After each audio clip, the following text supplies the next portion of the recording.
نبی ہیں اور ایک اسحاق نبی ہیں. ان کی اولاد جو ہے حضرت یعقوب اسرائیل کہلاتے تھے اور ان کی اولاد بنی اسرائیل کہلاتی ہے. اللہ تعالیٰ نے حضرت ابراہیم کی اولاد میں نبوت اور پیغمبری خاص کر دی تھی. تو اس کا مطلب یہ تھا کہ اللہ تعالیٰ الگ الگ پیغمبر بھیج کے، اور کبھی ان کی اصلاح ہو رہی ہے، کبھی ان کی تربیت ہو رہی ہے، تو اس کی بجائے ایک ہی خاندان کی گرومنگ کرنا چاہتے ہیں. ایک ہی ہوتا ہے نا ہمارے ہاں بھی، ایک خاندان میں ایک آدمی پڑھ گیا، ایک بھائی پڑھ گیا، ایک نہیں پڑھ سکا، اور ایک بہت آگے نکل گیا، ایک پیچھے رہ گیا.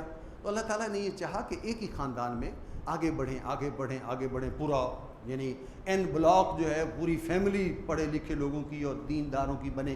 اور پھر جہاد چونکہ اللہ تعالیٰ کروانا چاہتا تھا تو ایک بہت بڑا یعنی لوگوں کا مجموعہ سارا اصلاح یافتہ ہو اور پھر وہ جہاد کرے. حضرت ابراہیم سے پہلے ہم نے پڑھا ہے کہ جتنے پیغمبر آئے ہیں ان کے جو مقابل میں کافر تھے، اللہ تعالیٰ نے عذاب کے ذریعے سے ان کو ختم کرنا چاہا. حضرت نوح علیہ السلام کی قوم پر عذاب آیا، حضرت ہود علیہ السلام کی جو قوم نہیں مانی پر بھی عذاب آیا. اب اللہ تعالیٰ نے ابراہیم علیہ السلام کے بعد یہ چاہا کہ مسلمانوں کا ایک گروہ پیدا ہو جو جہاد کرے، اور اب یعنی معجزے کے طور پر کافروں کو نہ مارنا پڑے، بلکہ مسلمانوں کے مسلمان آگے بڑھ کے اس سے لڑیں اور اس کو ختم کریں. اس کے لیے انسانی گروہ کی تربیت اور ایک ہی گروہ میں یعنی مسلسل نبی بھیج کے اس کی تربیت کرنی تھی. اسحاق نبی کی اولاد میں اللہ تعالیٰ نے وہ نبی بھیجے تو صحیح، لیکن یہ بنی اسرائیل جو ہے یہ خراب ہو گئے. انہوں نے نبیوں کو قتل کرنا شروع کر دیا. قرآن مجید میں قتل انبیاء ہو گیا، بہت بڑا جرم ہو گیا، اور وہ جو مطلوب تھا وہ حاصل نہیں ہوا. وہ مغضوب علیہم قوم قرار پائے. جو سورہ فاتحہ میں ہم پڑھتے ہیں کہ اہدنا الصراط المستقیم صراط الذین انعمت علیہم غیر المغضوب علیہم. اللہ نے ان کو موقع بڑا دیا تھا، لیکن وہ دنیا پرستی میں چاہتے تو بہت اعلیٰ مقام پاتے، لیکن دنیا پرستی کی وجہ سے وہ مغضوب علیہم قرار پائے. دوسرا انہی کا گروہ ہے جو حضرت عیسیٰ علیہ السلام پر ایمان لائے، وہ نصارہ بن گئے، وہ بھی سیدھے راستے پر نہیں رہے. تو ایک طرف تاریخ میں یہ لوگ ہیں جن کو موقع ملا تھا، لیکن بددیانتیوں کی وجہ سے وہ مغضوب علیہم لوگ ہیں. آج بھی ہیں، اور یہ پہلے قتل انبیاء کرتے تھے تو اب حضور کا راستہ روکتے رہے صلی اللہ علیہ وسلم. جب تک ختم نبوت کا اعلان نہیں ہوا تھا وہ جو نبی بنتا تھا اس کو قتل کر دیتے تھے. جب ختم نبوت کا اعلان ہو گیا، پتہ چل گیا کہ وہ نبی تو آئے گا نہیں، اب جھوٹے نبی بنانے شروع کر دیے. مرض ایک ہی ہے کہ کوئی آدمی کسی کو ہم کہیں گے یہ نبی ہے، لوگ کہیں گے یہ تو ہے ہی نہیں. بھائی جھگڑا تو پیدا ہو ہی جائے گا نا. واہ ٹھیک ہے، وہ کہے گا جی وہ بدکاری حلال ہے، شراب حلال ہے، یہ ہو گیا وہ فرضی نبیوں کے ذریعے جو مرچی حلال کر، جہاد حرام ہو گیا، کوئی چیز حلال ہو گئی کوئی چیز حرام ہو گئی، ایک جھگڑا ہو گیا. تو یہ سارے کرتوت جو ہیں وہ اسی بنی اسرائیل گروہ کے ہیں. دوسری طرف اللہ نے پھر بنی اسماعیل میں محمد الرسول اللہ صلی اللہ علیہ وسلم کو بھیجا ہے.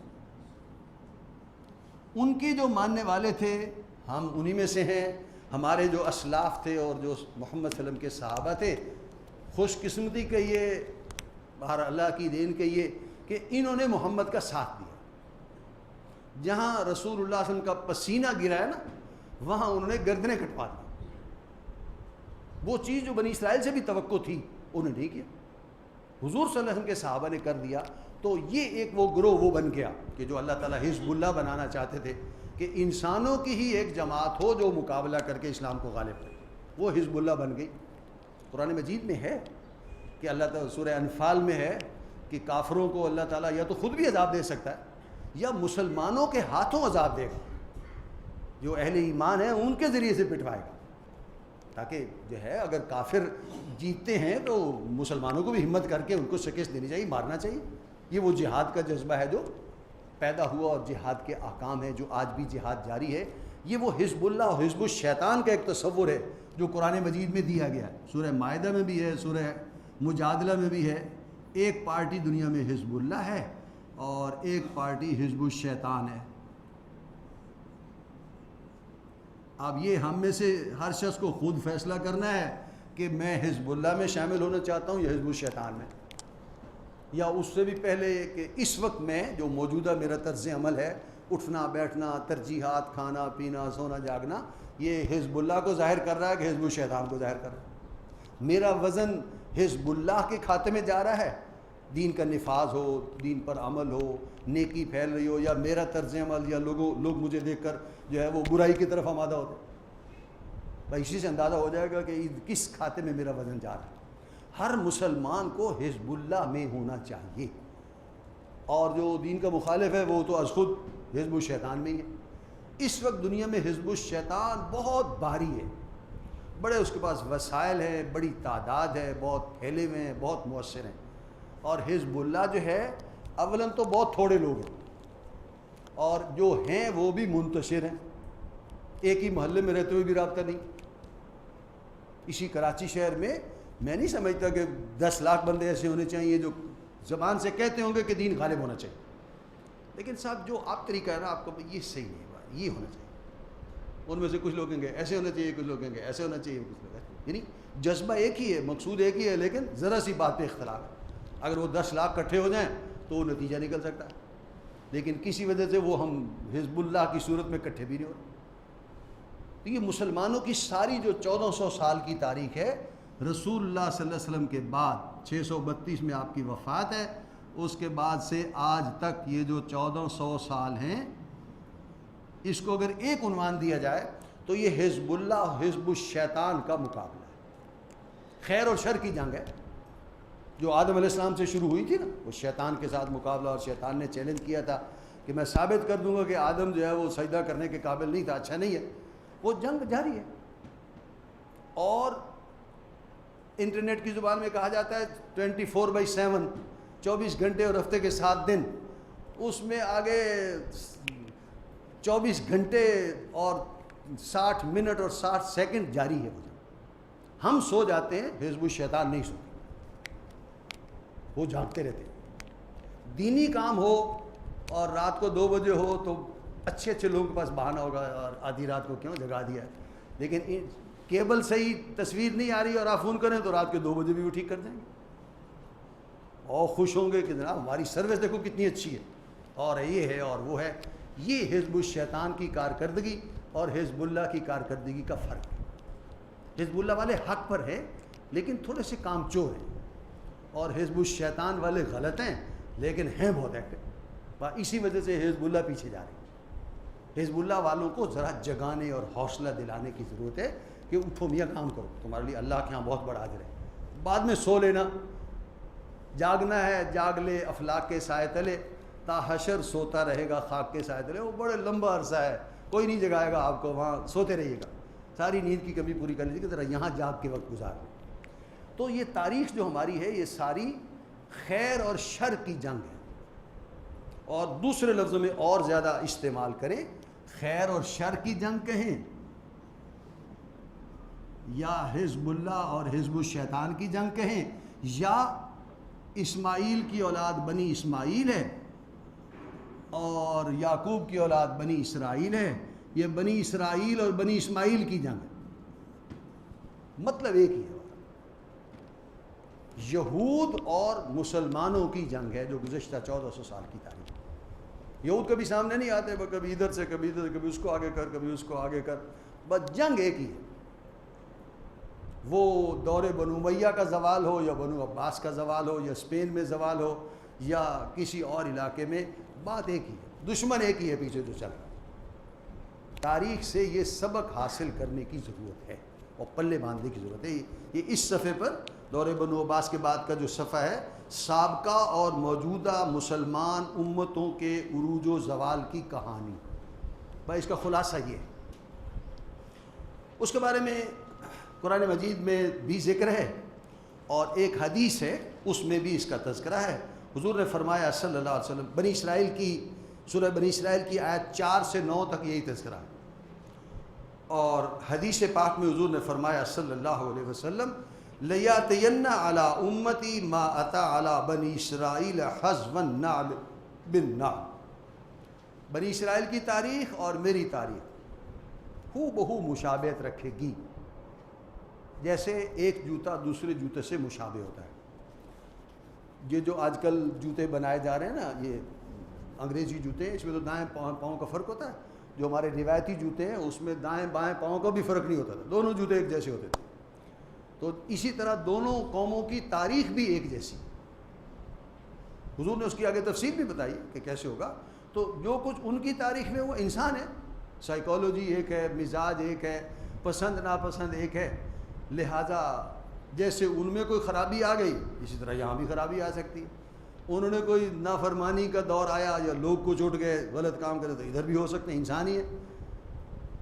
تو یہ تاریخ جو ہے وہ دونوں کی سمجھنے کی ضرورت ہے تاکہ ہمیں یہ احساس ہو کہ آج ہم کہاں کھڑے ہیں، اور ہم کہاں کھڑے ہیں اور یہود کہاں کھڑے ہیں، ہمارا دشمن کہاں کھڑا ہے، اور پھر ان کے پاس کیا کچھ ہے اور ہمارے پاس کیا کچھ ہے، اور مقابلہ کرنے کے لیے وقت کون سا تلاش کیا جائے جب وہ سو رہے ہوں، جب وہ غافل ہوں، اور ایسا نہ ہو کہ وہ ہم پہ پہلے حملہ کر لیں، بچاؤ بھی کرنا ہے.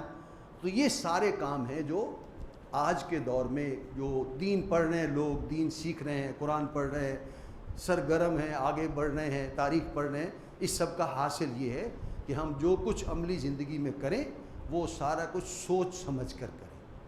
یہ نہیں ہے کہ ہم سو جائیں کہ وہ دشمن بڑا دور ہے اور وہ سوتے ہوئے دشمن آ کے ہم سب کو ختم کر جائے. تو یہ ہماری جو ہے وہ سادگی امت مسلمہ کو نقصان پہنچا سکتی ہے. ہمیں بیدار ہونا چاہیے، الرٹ ہونا چاہیے، حاضر دماغ ہونا چاہیے، مستقبل بینی ہونی چاہیے، ماضی معلوم ہونا چاہیے، دشمن کیا کر رہا ہے، اس کو ہماری کس کس بات کا علم ہے، کون کون سا کام ہمیں کرنا ہے اور کتنا چھپا کے کرنا ہے. دیکھو دین کا کام جو ہے رسول اللہ صلی اللہ علیہ وسلم نے کیا، صحابہ نے کیا. آج دین کے علمبردار ہمارے علماء ہیں. اب وہ مسجد میں بیٹھ کے یا مدرسے میں بیٹھ کر سبق پڑھا دینا اور ہے، اور جنگ کی ایک کیفیت میں دشمن کے ساتھ معاملات رکھنا وہ بالکل مختلف ہے. رسول اللہ صلی اللہ علیہ وسلم بھی مسجد نبوی کے امام تھے، خطبہ جمعہ بھی دیتے تھے، لیکن آپ کی نگاہ میں رہتا تھا کہ دشمن اس وقت کیا تیاری کر رہا ہے. جنگ خندق سے 2 مہینے پہلے پتہ چل گیا تھا کہ ان کے منصوبے کیا ہیں. جنگ بدر میں ان کا لشکر ابھی روانہ نہیں ہوا کہ حضور کو پتہ چل گیا تھا کہ اتنی تعداد میں آ رہا ہے.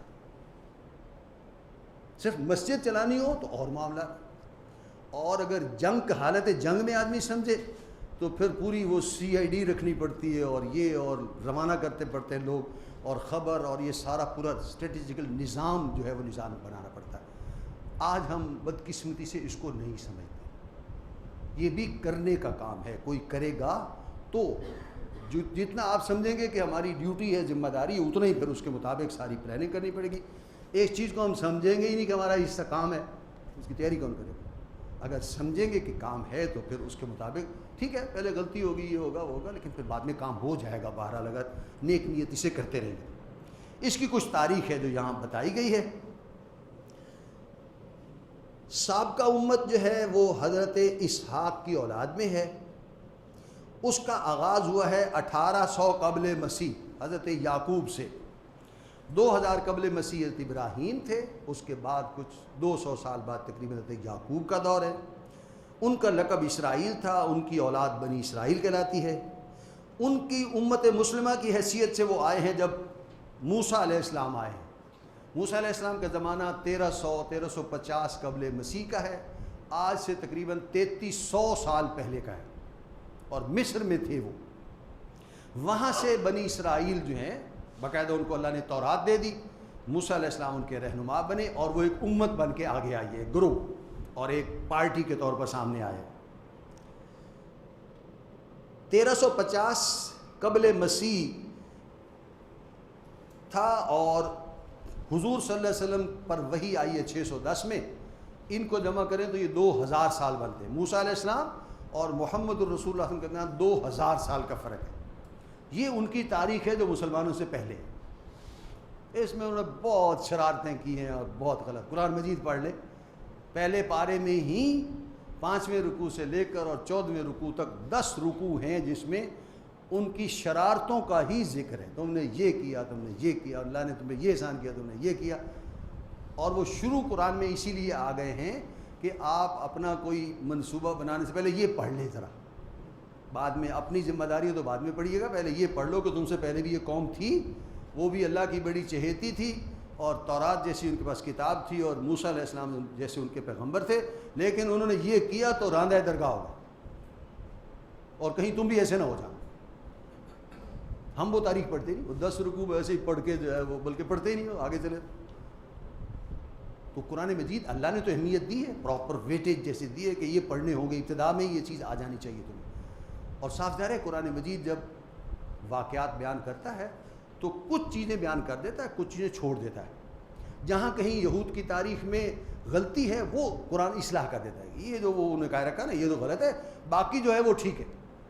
گویا کہ ان کی تاریخ پڑھو، جہاں یہ بات آئے وہاں ان کی بات نہیں چلے گی، یہ قرآن جو کہہ رہا ہے یہ ٹھیک ہوگا، باقی پھر ٹھیک ہے، پھر وہ یہ غلطی ہے ان کی وہ. تو گویا کہ قرآن مجید تاریخ کو اون کرتا ہے، جو کچھ تاریخ انسانوں نے محفوظ کر رکھی ہے اس کو قرآن مجید اون کر رہا ہے، ہاں وہ ٹھیک ہے.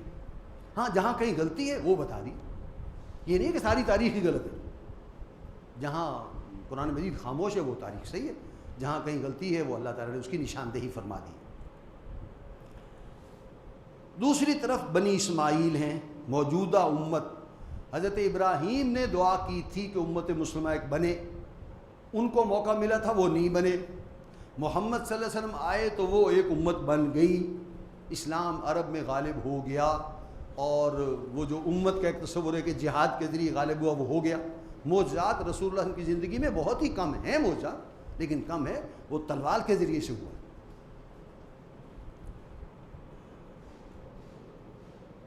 اس کی جو خصوصی باتیں ہیں کہ حضور صلی اللہ علیہ وسلم تشریف لائے، پھر پہلے بنی جو نماز پڑھنے کا رخ تھا وہ بیت المقدس تھا. رسول اللہ صلی اللہ علیہ وسلم بھی ہجرت کے بعد ادھر ہی منہ کر کے کچھ عرصے نمازیں پڑھتے رہے. پھر اللہ نے تحویل قبلہ کر دی. یہ مسلمانوں کو اب اللہ نے قرآن پاک کا بہت سارا حصہ نازل ہو گیا ہے، محمد صلی اللہ علیہ وسلم پیغمبر ہیں اور یہ کعبہ یہ مرکز ہے. اور اس وقت تک جب قبلہ تحویل جو ہے وہ تبدیل ہوا ہے تو وہ کافروں کے قبضے میں تھا. اس کے ساتھ ہی جہاد کا حکم بھی آ گیا کہ یہ تمہارا قبلہ ہے، کافروں کے قبضے میں ہے، ذرا ہمت کر کے اس کو آزاد بھی کرانا ہے. اس کے ساتھ انڈرسٹوڈ ہو گیا کہ جہاد کرنا ہے، لڑنا ہے. یہ ہے مسلمانوں کی تاریخ، اسی کا تسلسل ہے جو ہماری تاریخ ہے. وہ سازشیں کر رہے ہیں، ہمیں ناکام بنانے کی کوشش کر رہے ہیں. ہمیں ابراہیم علیہ السلام کے اس جذبے اور اس وراثت کے ہم امین ہیں، ہمارے کاندھوں پر وہ بوجھ ہے. تمام بنی اسرائیل کے پیغمبروں کی جو سچائی ہے وہ بھی ہمارے پاس ہے، قرآن بھی ہمارے پاس ہے، حضور صلی اللہ علیہ وسلم کا طریقہ ہمارے پاس ہے. اب اس کو لے کر آگے تمام دنیا تک پہنچانا اور ایک مثالی ریاست قائم کر کے دکھا دینا، یہ بنی اسماعیل کی ذمہ داری. وہ نہیں کرتے نہ کریں، ہمارے پاس تو ہے، ہم نے تو کرنی. یہ بحیثیت مسلمانوں کی ذمہ داری ہے. یہ بنی اسرائیل کے جو ہے اس کا تقاضا ہے. اور آج شاید لوگ نہیں مانتے، لیکن دیکھو آج سے 100 سال پہلے جب ہم غلام تھے، انگریز حکمران تھا اور ہم غلام تھے، اس وقت خلافت کا لفظ بولا جا رہا تھا. آج لوگ سننے کو تیار نہیں. علامہ اقبال نے شکوہ وہ نظم لکھی تھی 1911 میں، جواب شکوہ 1913 کا ہے. اس میں خلافت کا لفظ ہے. وہ تحریک خلافت چلی، ترکی میں خلافت ختم ہوئی تو یہاں تحریک چلی کہ کیوں ختم ہو کر دی انگریز نے.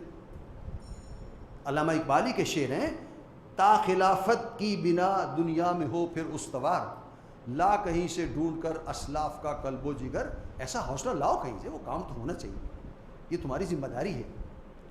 اور علامہ اقبالی نے کہا تھا جواب اٹھو کام کرو، عقل ہے تیری سپر، عشق ہے شمشیر تیری، اے میرے درویش خلافت ہے جہانگیر تیری.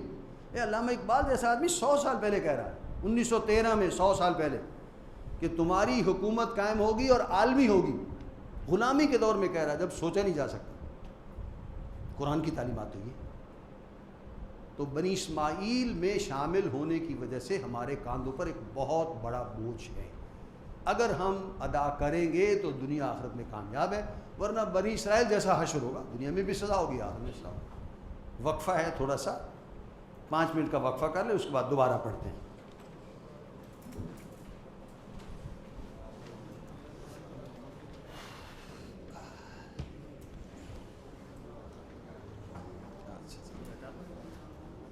چلو لگے بندے بیٹھے.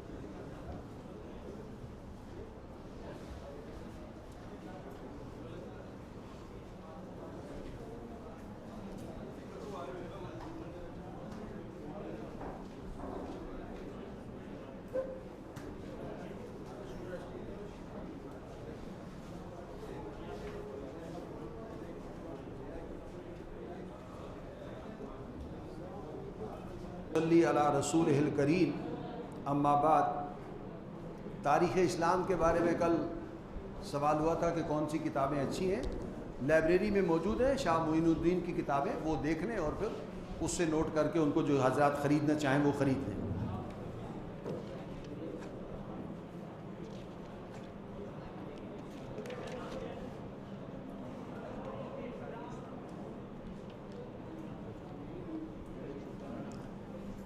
احیاء اسلام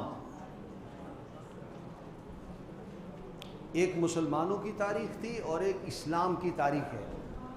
اکبر نے دین الہی ایجاد کر دیا تو پہلے تو اسلام زیرو ہو گیا، اسلام مرتد ہو گیا، اسلام چھوڑ دیا، اصولی طور پر اسلام زیرو ہو گیا۔ تو اب وہاں سے احیاء کی بات چلی، دوبارہ اسلام کو زندہ کرنا، اسلام کا عروج، اسلام کے عروج کے لیے کوشش کرنا ہر مسلمان کی ذمہ داری ہے۔ یہ کوئی الیکٹیو سبجیکٹ نہیں ہے کہ آپ پڑھ لیں، میں ذرا کمزور ہوں اور یہ جو ہے ایسے ہے اور ایسے ہے۔ ہر شخص لازمی سبجیکٹ، اپنی حیثیت کے مطابق، اپنی صلاحیتوں کے مطابق ہر شخص کو اس میں حصہ لینا ہے۔ اور اس کی فضیلت اتنی ہے کہ ایک حدیث تو نہیں ہے لیکن ہیں وہ الفاظ حضور کی طرف صلی اللہ علیہ وسلم منسوب، وہ میں آپ کو سنا رہا ہوں، آپ نے شاید پہلے بھی سنے ہوں گے، تاکہ آپ کو یہ اندازہ ہو کہ دین کا کام کرنے کے لیے کتنی بڑی فضیلت ہے جو ہمارے دین میں موجود ہے، اور رسول اللہ صلی اللہ علیہ وسلم نے اس کا تذکرہ بھی فرمایا ہے۔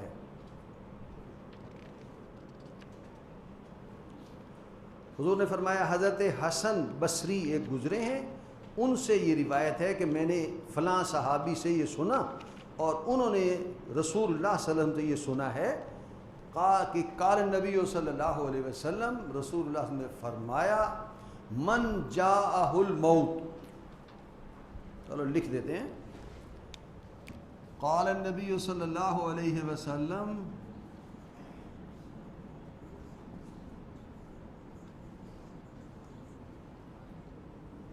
من جاءہ الموت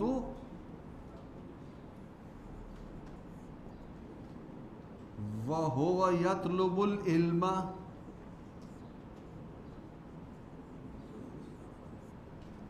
لیحیی بہ الاسلام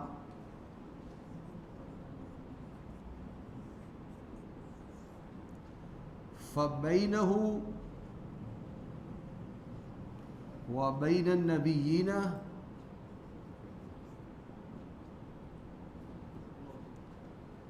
درجۃ واحدۃ فی الجنہ۔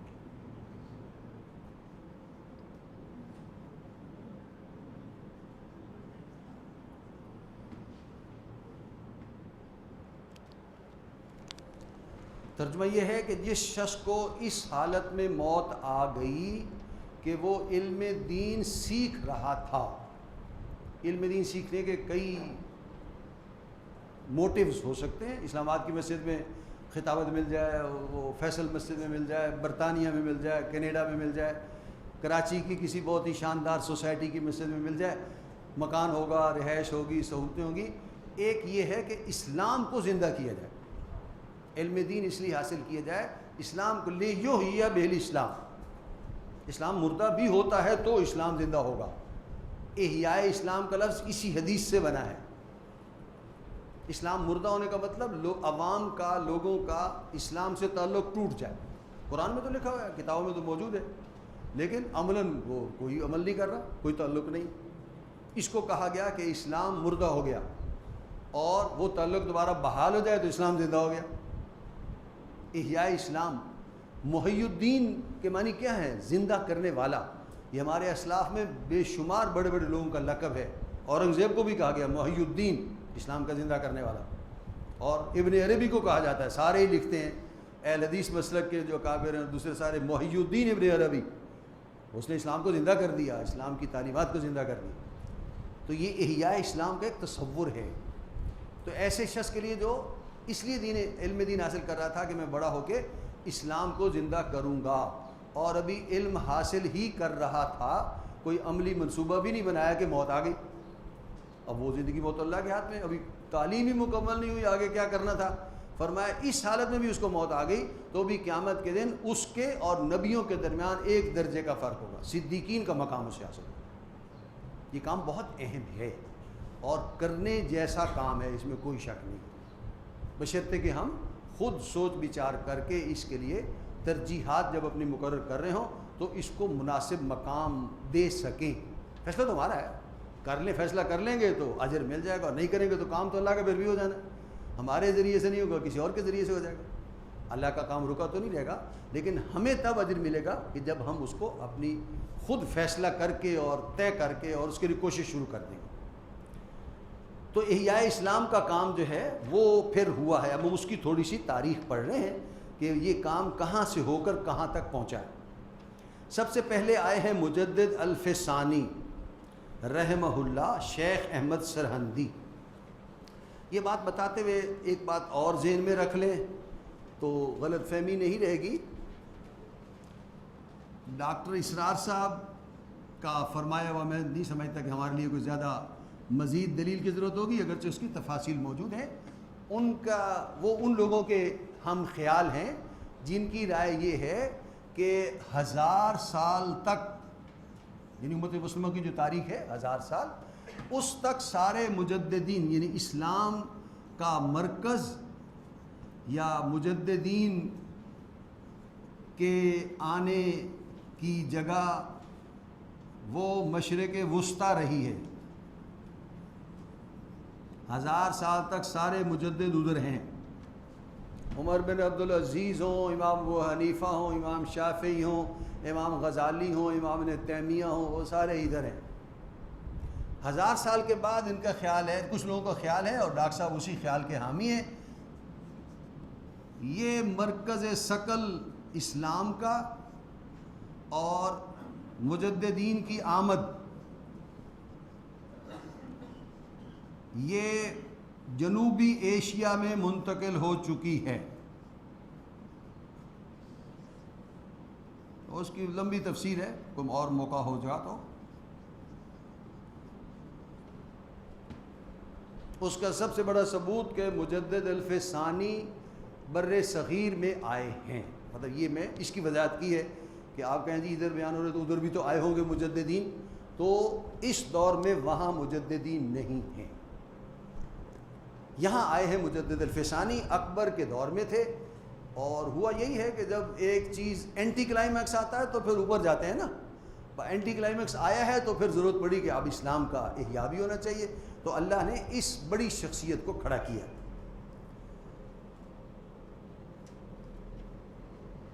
خون اسرائیل آ جاتا ہے آخر جوش میں, توڑ دیتا ہے کوئی موسیٰ طلسم سامری.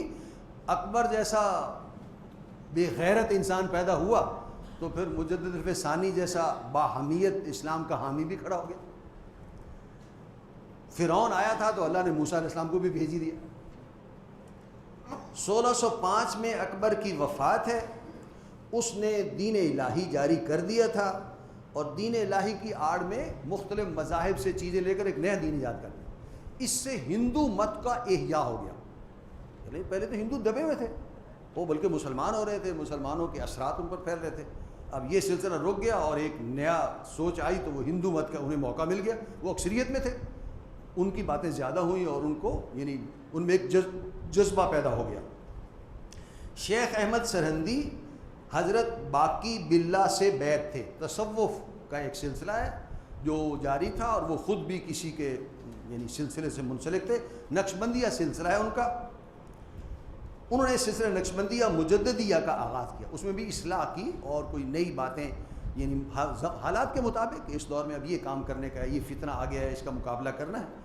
تو نقشبندیہ مجددیہ سلسلہ پاکستان میں بھی وہ بہت سارے اس کے ہیں, پہلے ادھر سے ادھر مجدد آتے تھے اور ان کے اثرات آتے تھے. شیخ عبد القادر جیلانی بغداد میں تھے, ان کے مرید ادھر ملتان میں اور آگے اور ناگپور اور پتہ نہیں کہاں کہاں ہیں.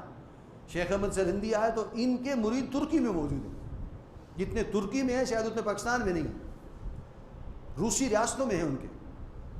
افغانستان کا ایک حکمران بنا تھا, مجددی کون ہے؟ وہ شیخ احمد سرہندی کا مرید, افغانستان کا بادشاہ. وہ کہ افغانستان میں بھی وہ سلسلہ موجود ہے. پھر وہ سلسلہ ادھر سے ادھر گیا ہے. انہوں نے ان کو جو کارنامے ہیں شیخ مجدد کے, انہوں نے اثبات نبوت, محمد صلی اللہ علیہ وسلم کا دور نبوت اور رسالت قیامت تک ہے, اس کے لیے تصنیف کی. یہ وہ دور ختم نہیں ہو گیا, آپ آخری پیغمبر ہیں بس. پہلے نبیوں کی کوئی مدت ہوگی کہ اس طرح نیا نبی آئے گا؟ اب تو تھا قیامت ان کی نبوت ہے. قرآن مجید میں یہ ہے نا, الی کافۃ الناس بشیرا و نذیرا, قیامت تک کے لیے. جب تک انسانیت ہے تب تک آئے گی, آپ نبی اور رسول ہیں. رد روافظ, وہ جو ہمایوں کے دور میں شیعت آ گئی تھی اور وہ بڑے مؤثر ہو گئے تھے سرکاری سطح پر, اس کا بھی رد کیا ہے انہوں نے. ان کے جو غلط عقائد ہیں اس کا رد کیا, اس کا توڑ کیا ہے, عام مسلمانوں کو اس سے بچایا ہے. رد بدعات, دین کے خلاف بہت ساری رسم و رسومات ہر دور میں پیدا ہو جاتی ہیں. پیسے والے جو ہیں وہ انہی چیزوں میں اپنے پیسے کے زور پر جو ہے وہ روایت دے دیتے ہیں, اس کا بھی رد کیا. غیر اسلامی آداب و رسوم کو واضح کیا. بادشاہ, مغل بادشاہ اکبر بھی سجدہ کرواتا تھا. جو دربار میں حاضر ہو کسی کام سے, سلام کے لیے اور کوئی انعام لینے کے لیے, پہلے سجدہ کرے.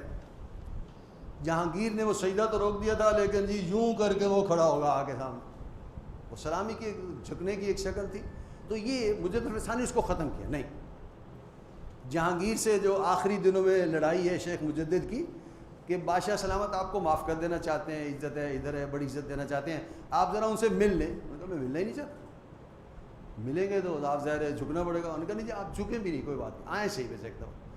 اور جب وہ گئے ہیں تو وہ ایک دروازہ سا بنایا گیا تھا جس میں گزرنے کے لیے کہ وہ یوں کر کے گزرا تھا. انہوں نے کہا یہ بھی اسی کی نشانی ہے کہ جھکنا, میں نہیں گزرتا اس. اور بالآخر گزرے ہیں تو پہلے پاؤں گزارے ہیں اور پھر سر گزارے, بچوں کی طرح بیٹھ کے گزرے.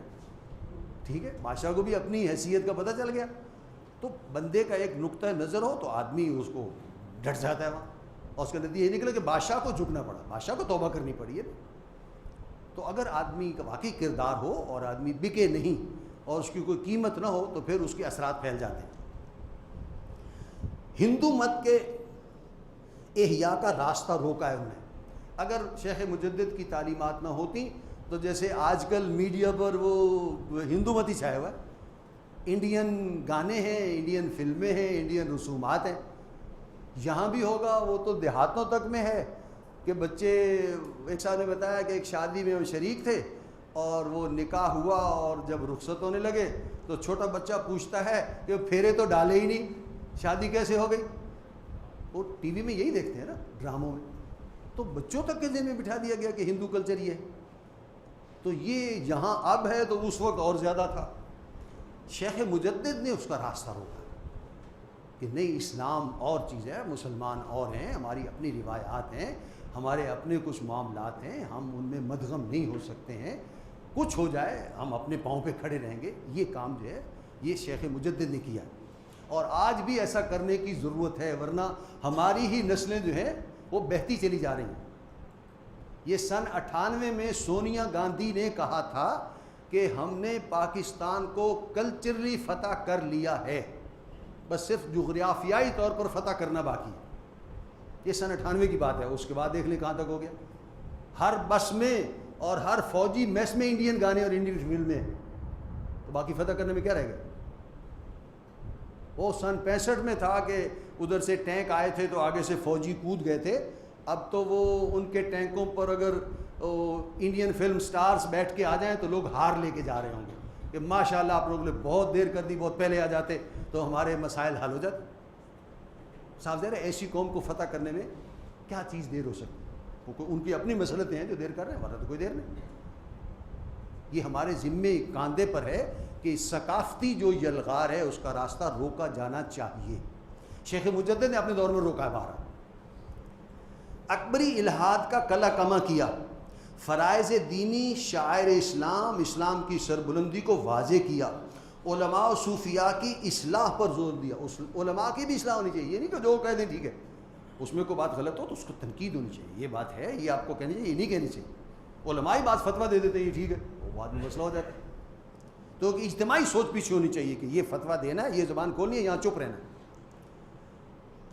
انہوں نے اس تصوف کی اصلاح کی جو شریعت سے قریب ترین اور اتباع سنت کے تابع ہو.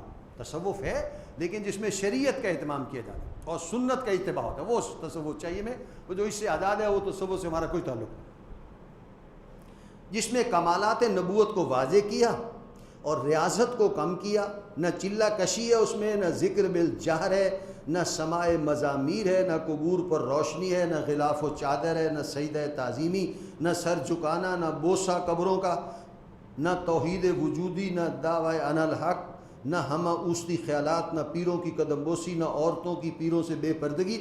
طریقت کے مقابلے میں شرع کی اہمیت کو واضح کیا. عام پیروں کی زبان پر ہے کہ صاحب طریقت اور ہوتی ہے, ہم ہر 24 گھنٹے نماز میں ہوتے ہیں, تم 5 نمازیں پڑھتے ہو, جی نماز کا ٹائم ہو گیا آپ پڑھائیں, آپ نے نہیں پڑھی میں مدینے پڑھایا. اس طرح کے خیالات ہیں, ان لوگوں کو بیوقوف بنانے والی بات ہے. بھئی صحابہ تو ایسے نہیں کرتے تھے, وہ تو پڑھتے تھے سامنے, آپ میں کون سا کمال آ گیا. لیکن وہ لوگوں کو چپ کرانے کے لیے اس طرح کی باتیں گھڑتے رہتے ہیں. شیخ مجدد نے ان سب چیزوں پر لکیر پھیر دی, یہ سب غلط. تعلیم دینی کو سلوک پر ترجیح دی. علم دین حاصل کرو, سلوک اپنی جگہ. صحابہ کو تمام اولیاء سے بزرگ تر ثابت کیا. آج تصور آج بھی یہی ہے. شیخ مجدد کو کتنے 100 سال ہو گئے, تصوف عوام میں آج بھی یہی ہے کہ صاحب بزرگ تو وہ ہوتا ہے جو کسی جنگل میں بیٹھا ہو اور جناب لوگ آ رہے ہیں اور خدمت کر رہے ہیں اور اسے کوئی پرواہ نہ ہو, اور جب یہ بن ہو ہر وقت اللہ اللہ کر رہا ہو. اگر یہ تصور صحیح ہے تو صحابہ کرام کا مسئلہ ہو جاتا ہے. پھر ان کے ہاں تو اتنی نفل عبادات نہیں ہیں, وہ خود بخود 2 نمبر ہو جاتے ہیں. شیخ مجدد کا یہ کمال ہے کہ نہیں, صحابہ اصل اولیاء کرام تھے.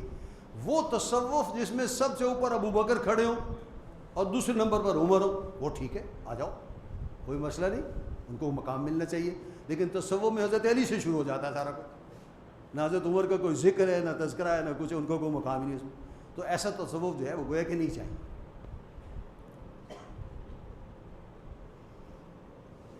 حال کو شریعت کے تابع کر دیا. صوفیاء کو ایک طرح کا ایک حال سا آ جاتا ہے تو وہ بھی شریعت کے تابع ہونا چاہیے, بس اس کے یعنی باہر جو ہے وہ کوئی لمحہ انسان کا نہیں گزرنا چاہیے. انہوں نے وحدت الوجود کی نفی نہیں کی بلکہ اسے نیا رخ دیا ہے, وحدت الشہود. اب یہ وحدت الوجود کا لفظ تشریح طلب ہے, اگلے دن ہم نے ایک نشست بھی کی تھی. لیکن یہ کہ قرآن مجید کی بعض تعلیمات ایسی ہیں جس سے ہر آدمی کو ایک نقشہ تو بنانا پڑتا ہے. اس میں تو کوئی بے وقوف آدمی ہوگا جو کہے جی مجھے کوئی ضرورت ہی نہیں. اب ہم نماز پڑھتے ہیں نا تحیات, اس میں الفاظ آ جاتے ہیں. آپ ابھی عربی پڑھ رہے تھے تھوڑی دیر پہلے, جو میں آغاز میں آیا تھا کہ یہ حاضر کے صیغے ہیں, یہ غائب کے صیغے ہیں. حاضر کے صیغے کس لیے کہا جاتے ہیں؟ جو سامنے موجود ہو نا, جو نظر ہی نہیں آ رہا اس کو حاضر کیسے کہیں گے, وہ تو غائب کا صیغہ ہے. السلام علیکم ایھا النبی سارے ہی پڑھتے ہیں, کاف حاضر کا صیغہ ہے. کیا تصور بنائیں گے, کوئی نہ کوئی تو بتانا ہی پڑے گا. اگر غائب کا صیغہ ہوتا تو اللہ غائبی کا صیغہ ہمارے لیے رکھ دیتا. ساری امت متفق ہے کہ السلام علیکم ایھا النبی پڑھو. اسی طرح قرآن مجید میں اللہ کے لیے بھی حاضر کا صیغہ ہے, هو معکم اینما کنتم, اس سے تو اشارہ ہو گیا. اور وہ جو دعائے قنوت احناف پڑھتے ہیں اس میں تو کوئی شک ہی نہیں ہے, اللہم انا نستعینک ونستغفرک ونتوب الیک, وہ سارے حاضر کے صیغے. ایاک نعبد و ایاک نستعین, وہ کاف کہاں ہے بتاؤ؟ اگر ہم سمجھے جو 75,000 کروڑ میل دور کہیں کوئی بیٹھا ہے تو کہاں حاضر کسی کا کہاں, وہ بتائیں. اب کوئی نہ کوئی تصور بنانا پڑتا ہے. ایک تصور وہ ہے جو امام غزالی رحمہ اللہ وغیرہ نے اس کی تشریح کی ہے کہ ایسے یہ بات سمجھ میں آ سکتی ہے. ایک وہ ہے جو امام تیمیہ, ان کے وہ عقیدہ واسطیہ جو ہے وہ ہے. یہ امام تیمیہ کی تعلیمات دمشق اور سعودی عرب اور مصر اور ادھر جدید جو ہیں یہ سارے اس میں پھیلی ہیں. برے صغیر میں سارا جو ہے وہ حضرت امام غزالی کی تعلیمات پھیلی. اب یہ ان کا ایک ٹکراؤ ہے, صاحب ظاہر ٹکراؤ تو ہے, اسلام کے دونوں اندر ہے. کوئی یہ نہیں کہہ سکتا کہ وہ اسلام سے خارج ہے وہ اسلام سے خارج ہے. برداشت صرف پیدا کرنی چاہیے. جیسے فقہ حنفی, جیسے فقہ میں 4 یعنی سوچ کے دھارے ہیں نا، یہ حنفی ہے، یہ مالکی ہے، یہ شافعی ہے، یہ حنبلی ہیں، اور برداشت کرتے ہیں۔ آج شاید زیادہ سختی ہے، ہمارے اسلاف جو ہیں 500 سال پہلے، 1000 سال پہلے، وہ اتنی سختی نہیں کرتے تھے، سب کی رائے بیان کرتے تھے۔ ہم اس پر چل رہے ہیں، کوئی بات نہیں، ان کی یہ رائے قابل احترام ہے، اور ہمارے ہاں اس کو برداشت بھی کیا جاتا ہے۔ اور اسی طرح تصوف میں بھی یہ دو رائے ہیں، اللہ تعالیٰ کے بارے میں جو کچھ بھی ہے وہ حاضر کسی کی اور دوسرے اور میت خداوندی، اس کے بارے میں ایک رائے امام غزالی کی ہے، ایک جو ہے امام غزالی اور ابن عربی کی ہے، اور ایک امام تیمیہ کی ہے۔ دیکھو ہم شاید پڑھے لکھے لوگ برداشت نہیں کر سکتے، عوام اب بھی برداشت کرتے ہیں۔ اکثریت ہمارے ملک میں بریلوی مکتب فکر کی ہے،